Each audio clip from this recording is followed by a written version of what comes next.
isku soo noqod wanaagsan khiyaaray meel kastoo aad dunida ka joogtaan aynu ku bilownay marka hore wadaxaajoodkii u dhexeeyey dowladda dalka Lebnaan iyo Israa'iiliyiinta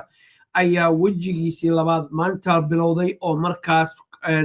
wadaxaajoodkii afraad weeyaan oo Mareykanku uu soo qaban qaabiyo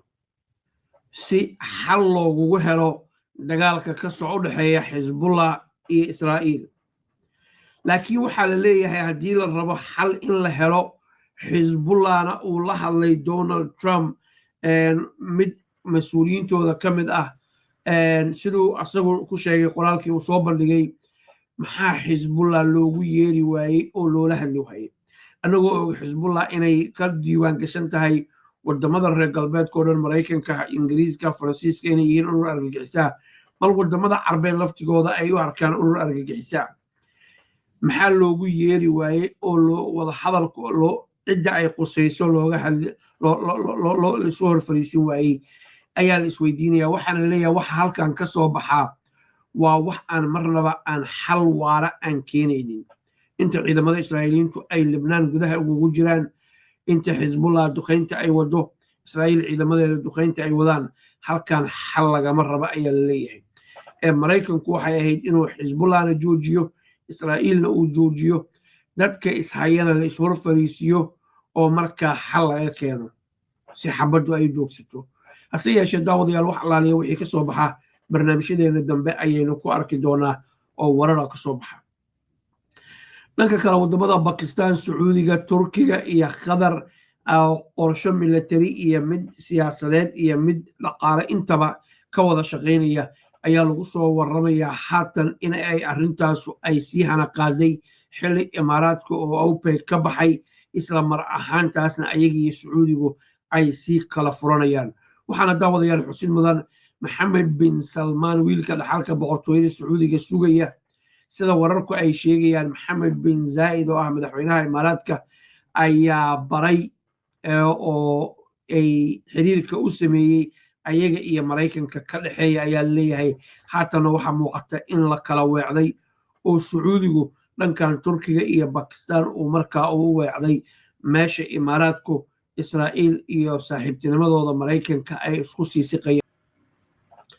arrintan ayaa dhinaca kale kusoo beegmaysa xilli Donald Trump uu ka shaqaynayo sidii Abraham Accord loo heli lahaa in la hirgeliyo dowladda midida daabkeeda haysana waa dowladda dalka boqortooyada Sacuudiguna mowqifka uu ka taagan yahay waynu wada ognahay haddaba haddii aynu dib ugu soo noqono wadamadan siday isugu siqayaan iyo qorshooyinka waaweyn ay leeyihiin waxaa la leeyahay maskaxda ka dambaysa waa Jaale Erdogan weeye madaxweynaha dalka Turkiga dhaqaalaha iyo maalgelintana waa Sacuudiga iyo dowladda dalka Qatar waxaad ogtahay dagaalkii wadamada khaliijka in dowladda dalka Qatar meel fog ay Sacuudiga ka istaagtay oo xargaha la kala goostay oo Sacuudiga iyo Imaaraadku isku dhinac ahaayeen Qatarna laga soo horjeeday arrintaas Erdogan ayaa ka shaqeeyay ayaa la leeyahay haatan Qatar iyo Sacuudigu waa saaxiibo meesha Imaaraadku aad moodid inuu markaa wadamadan uu kasii durkayo diblomaasiyadda iyo wada hadalku waa sidoodii laakiin danahoodu in aysan markaa isku meel ka jaan qaadaynin ayaa muuqata dhinaca kale dowladda dalka Bakistan oo nuclear haysata barnaamijkeennana qayb weyn ka ah arrinta Larry Johnson uu soo bandhigayna ay daaran tahay waynu u tegi doonaa hase yeeshee Bakistan waxa ay haysaa iyo Turkiga cududii military iyo aqoontii ayay hayaan lamada wadana maalgashigii ayay haystaan Sacuudigu wuxuu si gaar ah asaga iyo dowladda dalka Masarba il gaar ay ugu hayaan markaas badda cas oo labadooduba markaas ay u arkaan in ay tahay meel lifeline-kooda ah sidaas awgeedna ay aad iyo aad u waardiyeysanayaan annaga haddaan nahay Soomaalina saameyn nagu leh meesha uu xuutiyiinta Sacuudigu uu la heshiiyey haatana ay u eg tahay ayaga iyo dowladda dalka Iiraan in ay isku fiican yihiin marka la eego Imaaraadka loo eego tusaale ahaan marka loo eego Bahrain Imaaraadka iyo Kuwait iyo Iiraan xargaha ayaa la kala goostay gaar ahaan Imaaraadka Sacuudiga duqeynta loo geystay Imaaraadka Iiraan u geysatay iyo kan 2008 la sheegay inuu yahay Imaaraadka loo geystay waa kaafiya kala dheeri ayaa la leeyahay si kastaba ha ahaatee iiraan iyo 4 waddan oo isku soo biiray ama isku soo dhowaaday bariga dhexe hoggaan cusub siyaasad cusub iyo amni kii hore oo la yaqaanay aan ahayn ayaa halkan ka soo socda ayay khubaradu leeyihiin waxba daawadayaana warka ugu daalina haddaba dhinaca kale markaynu eegno general David Petraeus oo hore ahaan jiray taliyihii ciidamada Afghanistan hogaaminayay ognahay meesha uu markaas militariga Mareykanka uu ka gaaray ayaa sheegay saldhigyadoodii militariga in la naafeeyey isla mar ahaantaasna dagaalka bariga dhexe ee ka dhan Iiraan laga hagayo markaas dalka Mareykanka laga hagayo waxa uuna sheegay in ay markaas adag tahay saldhigyadaas in dib loo yegleelo maantana dagaalku waxa uu marayaa maalintii 95aad ayuu marayaa dowladda dalka Iiraan ay meeshii shalayta ay joogtay ay maanta ka awood badan tahay Netanyahu iyo Donald Trumpna madaxa laga saarayo leeyahay idinka ayaa naaxiyey oo halkaa gaarsiiyey qorshe xumadiina iyo markaas in inaan mar laba u fahmaynin Iiraan in ay xirayso Hormuz oo waxay islahaayeen hadday Hormuz Iiraan ay xirto dhaqaalaheeda ayaa ku burburaya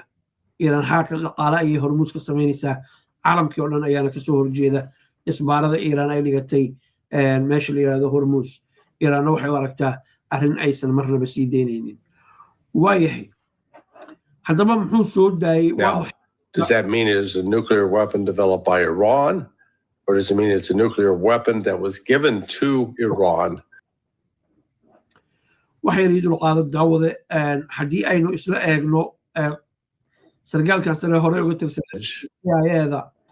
Larry Johnson ayaa la yiraahdaa waraysi uu siiyey the judge ninka la yiraahdo caanka asalkiisa Talyaaniga ah ayuu wuxuu ku soo bandhigay xogtan hore aanan u arkinin aan u maqalin anigu shakhsiyan haddaan iska hadlo waxa uuna sheegay Iiraan in ay tijaabinayso nuclear maalintii Jimcaha ahayd waxaa ku sugnaa dalka Mareykanka wasiirka arrimaha dibadda ahna ku-xigeenka ra'iisul wasaaraha dalka Pakistan Mohammed Isaaq Daha halkan ayaan kala soo daynay waxa uu Larry sheegay in fariimihii uu waday ay ka mid ahayd Iiraan inay tijaabinayso nuclear tijaabinayso intaana warkiisa idiin soo dayn su-aashu waxay ka taagan tahay nuclearkan ma mid Iiraan ay samaysay baa 2 ma mid Pakistan ay siisay baa mise North Korea ayaa siisay su-aasha la isweydiinayo waa taas ayuu leeyahay bal aan isla dhageysana hadalkiisa The message that the Pakistani foreign minister delivered directly to Marco Rubio on Friday. And it was basically the possibility that Iran will do a demonstration with a nuclear weapon. Now, does that mean it is a nuclear weapon developed by Iran? Or does it mean it's a nuclear weapon that was given to Iran by, say, Pakistan or North Korea? waayahay waa maqalnay hadalkiisu waxa uu yiri marka hore waxaan rabnaa inaan cajalada iyo waqtiga dib u yara celino halkan sanad ka hor waxaan idinkaga soo daynay Cabdulqaadir Khan oo ahaa aabihii nuclearka dowladda dalka Pakistan ninkaasu waxa uu haatan ma noola ninkaasu waxa uu caawiyey uu garab siiyey dowladda dalka Iiraan oo nuclearkan hadda Iiraan raadkeeda lagu daba joogo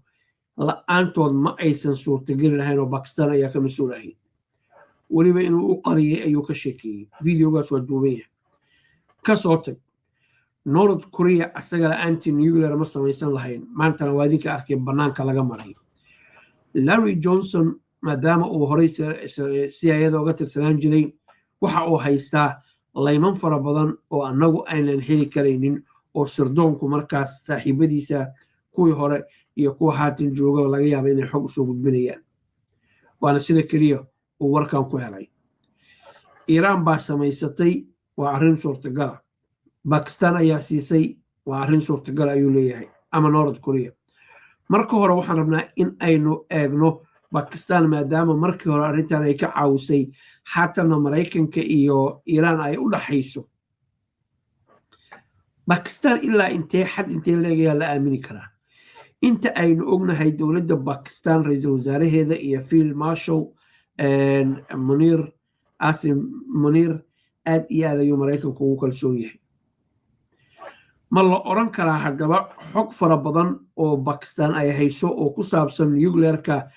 إيران ماشا أو مريو أي هيسا أو مرايكن كأي لو ذاقيسا هل سيداس أي تهي إيران سيدي أي باكستان وآمنيسا ما دام أي شيكتي كالسوني بوحدين يكو قبتو وحيالا فربضان أي مجد كجرا أنباهن إن دي كودي لغو سمايو إن أي فربضان لغا إيغو لكن حقت حد أينو حينا نوما مسابح يسو إنان بريك داون كسمينو أو أن مركز إن عيكرا الدوان أينو كأيغنو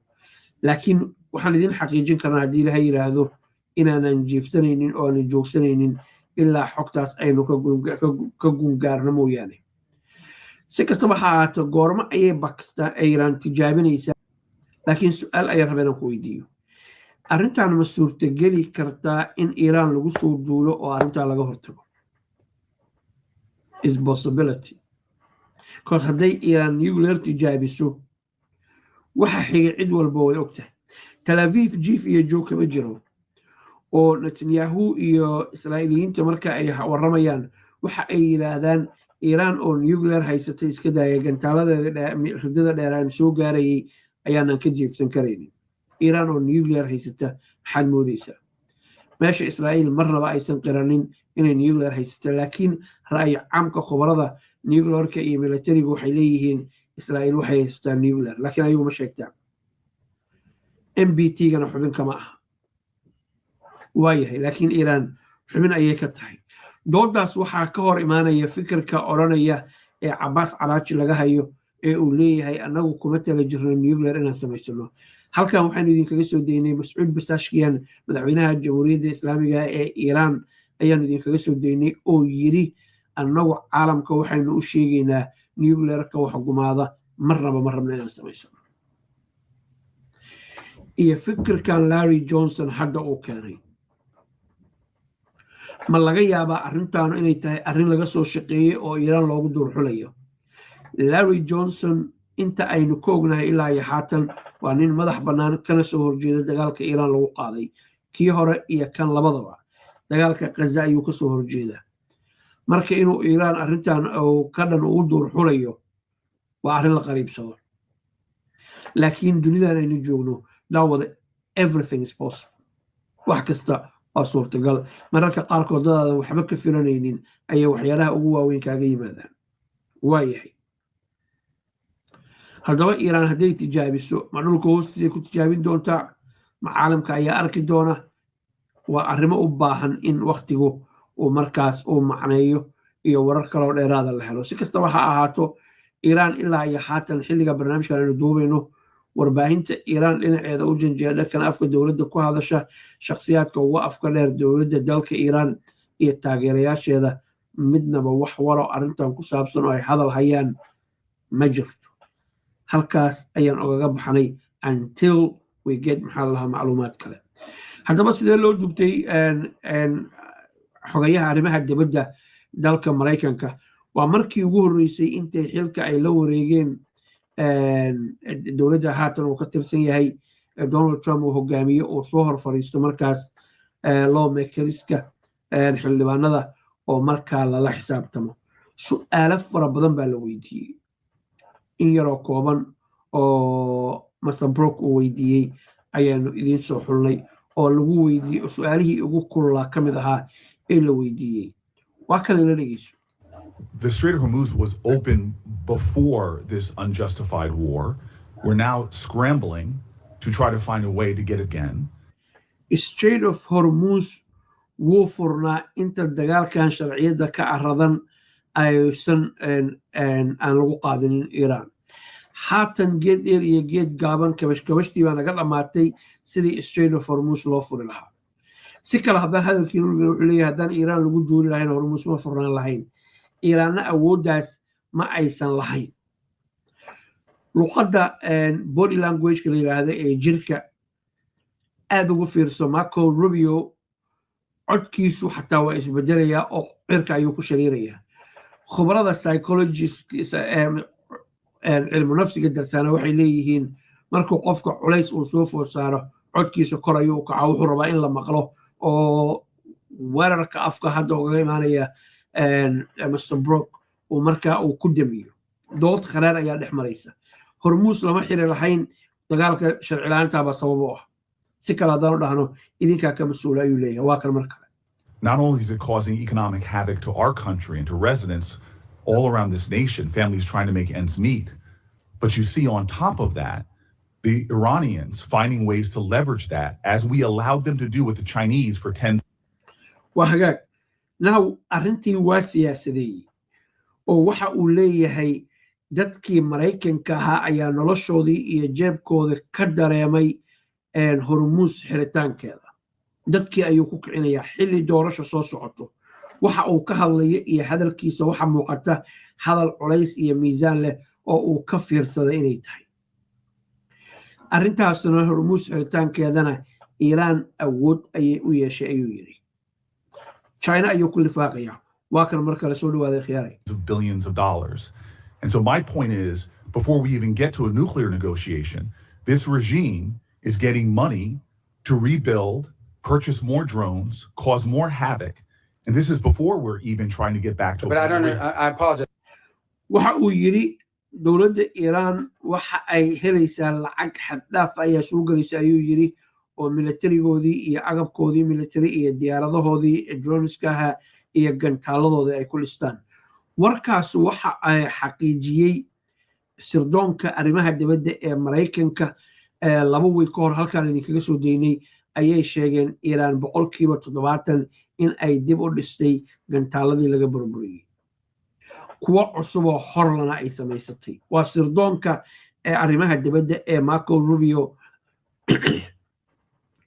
dowladdiisa u shaqeeya ayaa xogtaas soo tabiyey wasiirka arrimaha dibadda dowladda dalka Iiraan Jaale Cabbaas Calaaji baa ka daba qaatay oo yiri 70% maahane 120% ayaan gaarsiinay agabka militariga aynu soo saarno iyo soo kabshashadeena Marco Rubio ishayn kari waayay ayaa hadalka soo dhex galay xilli hadalka waqtigiisii uusan jooginin ninka saa'ilka ahaa su'aashiisii Mr. Brockna weli ay socoto oo nidaamka su'aalaha la isku weydiiyo waxa qofka waqti baa la siiyaa uu su'aasha wax ku weydiiyo waa ka soo dhex galay waa kan isagoo ishayn waayay muxuu la soo shirtay Because I don't understand how they're getting this. What revenue are you referring to? Well, there's two. lacagtan balaayiinta ay Iiraan baa helaysa aad leedahay xaggee ayay ka keeneen ifaansii kuma aana fahminin ayuu Marco Rubio yiri muxuu ugu jawaabay Two sources of revenue we're seeing. One is the revenue from the Chinese, that's factually documented. And number two, the revenue that you're proposing that they should receive. laba meelood ayay lacagtu ka soo gashaa ayuu yiri waa mida dowladda dalka Shiinaha ay ka soo gashaa waana arrin cad oo aan cad saarnay iyo waliba idinku ka hadsiinaysaan dowladda dalka Iiraan oo heshiiskan haatan la soo fadhiyo qaybta ka ah jawaabtii waa by releasing all of their highly enriched uranium, as well as in making a commitment about their enrichment capacities. Yeah. Iiraan haddii ay uraniumkeeda ay ka takhalusto kulligeed diyaar waxay u tihiin cunaqabataynta inaad ka qaadaan dhaqaalaha laga haystana aad siisaan laakiin Iiraan dhaqaalaha laga haya Maraykanka oo kaliya ma hayo hore ayaan nooga soo waranay wadamo fara badan ayaa haya cunaqabataynta Iiraan saarana midna waa mid Maraykanku asagoo saaray kuwana wadamo kale ayaa saaray oo waa little bit complicated weeyaan here we go again and that was the exact deal that you guys vilified, that the president and you vilified President Obama from having. Haatan waxaad Iiraan aad u samaynaysaan waa wixii aad kala dagaalanteen xilligii doorashada lagu jiray madaxweynihii hore ee Barack Obama oo aad ku weerarteen oo aad hilfaha ugu qaadeen oo hameen iyo maalin af ku hayseen dhabbihii ayaad ku taagantihiin faanoola fara kama qodno waxa soo socda waa kala dhegeysan mar kale Yeah. No, so I here don't we have a worse situation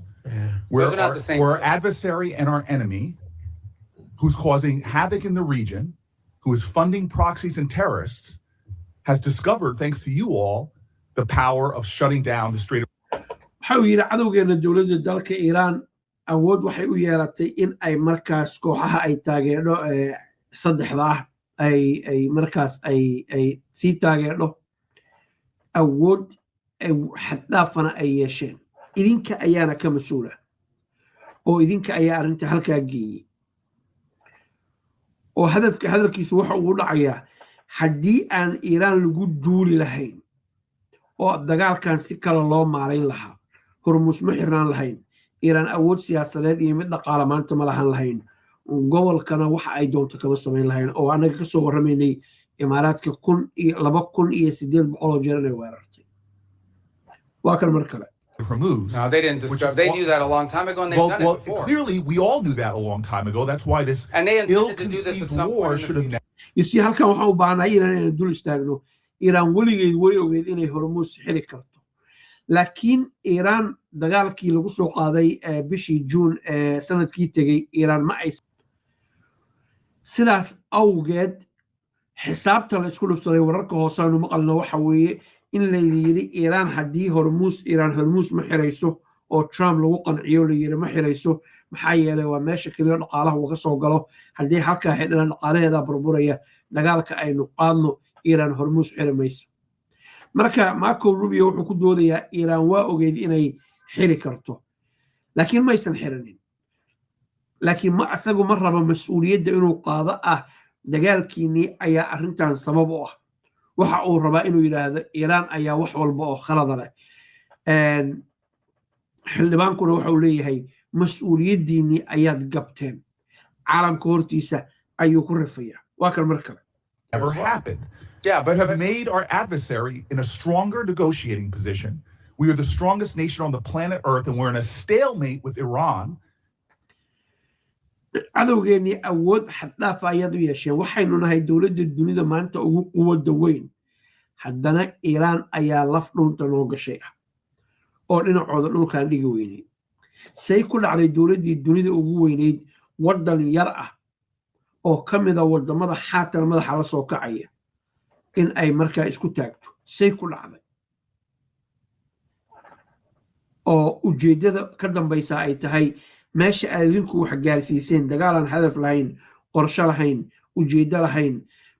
Marco Rubio waa ninkii yiri dagaalka waxaa nagu khalifay inaanu qaadno